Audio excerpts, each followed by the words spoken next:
Shundan ko'shni ichib, girasizlar, yashaysizlar. İçindagi hamma jihozlari bilan birga beriladi. Girishimizda o'ng qo'limizda kuxunni joylashgan bor. Kuxunni mebel, gaz plita, stullar ham bor, o'tirib choy ichasizlar. Keyin xolodilniklari hamma narsasi ichida qoladi. Zalni kengligini qaraman. Zalni kengligini zaten bemasol tarafida. Katta televizorlar ham bor, konditsioner ham bor, hamma narsasi bilan birga beriladi. Srochniy sotacak egasidan pul zarur bo'lganliksa. Vani hamma narsasi bor, kir mashinalarigacha qoladi. Vanisi aytdingmi? Vani buyanda saylan hojatxonasi. Spanni bo'ladi, spannida jihozlar normalniy.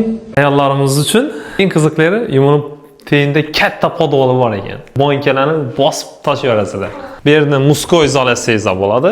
Yana jenskiy xotin-qizlara yana bir katta zal. Pul zarur bo'lganligi uchun sotiladi tezroq. Pulni uyni egalari bilan kelishasizlar. Shu nomerga telefon qilib, pulni kelishsangiz bo'ladi. Ko'rib turganlaringizdek, kotyolxonasi ham addiniy joylashgan ekan. Kotyollar gaz kelib turibdi, issiqqonada azatib yashayverasizlar. Yana mevalarni ko'ringlar. Mana bu kapni ham qo'shib beraveramiz. Terrasada bor, kenglar. Terrasaga qaranglar. Yozda o'tiraverasizlar. Yashash kerak. Pullarni kelishinglar, tezroq olinglardan azatib yashaysizlar. Kladopkamiz ham bor, ko'cha tarafda hojatxonada bor ekan.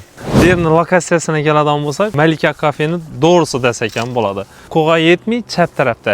Bu ikki etaj kottejliklarning orqasida bu yer. Doğru asfaltdan kelasizlar, doğru uyga kirasizlar. Suv, gaz, svet umuman muammo yo'q.